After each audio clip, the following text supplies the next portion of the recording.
All right, so I want to do a quick note on causal identification. I think it's just important. It's more of like a curious thing, and something that we need to worry about in society. In general, I think as human beings, as being, what is called, what do they call it? Intuitive or simple statisticians, I guess, where we kind of look around the world and we make judgments about the world around us, in terms of this sort of computery vision of what human beings actually are. I don't know how true that is. I actually don't believe necessarily, but that's kind of what the common belief is. But we need to talk about and understand causal identification and what that actually means. So if you don't know me, I am Professor Dave Matsack. I'm Associate Professor of Innovation Strategy and Entrepreneurship.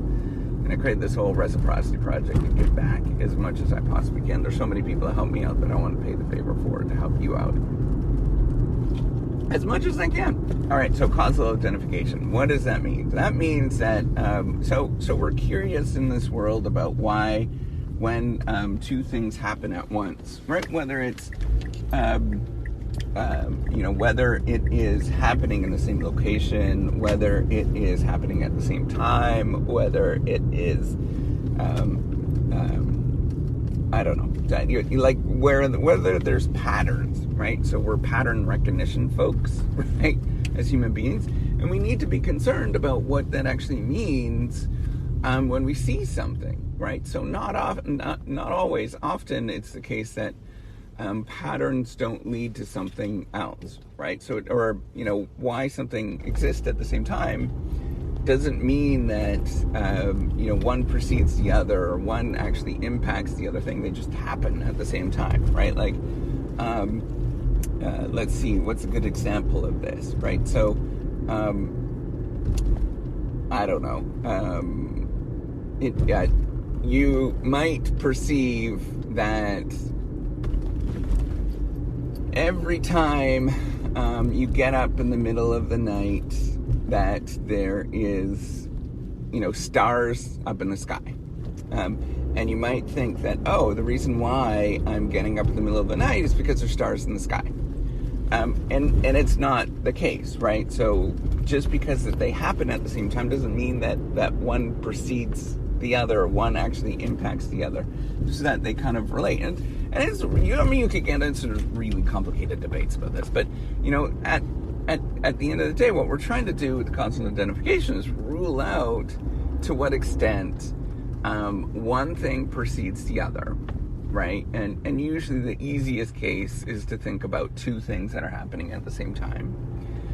So it might be, but many things can happen at the same time. But often, as sort of scientifically minded people, we try to dumb it down and just look at two things, because it becomes really hard and onerous to look at many different things happening at the same time. So you want to look at why it precedes the other thing. First of all, does it actually happen at the same time? Obviously that's the presumption. But then why does it precede the other thing? And then, do you actually see the one thing going before the other thing? But then also, why is this happening? And then finally ruling out as many other explanations as possible. And this turns out, even though it's easy to say, turns out it's really hard to do.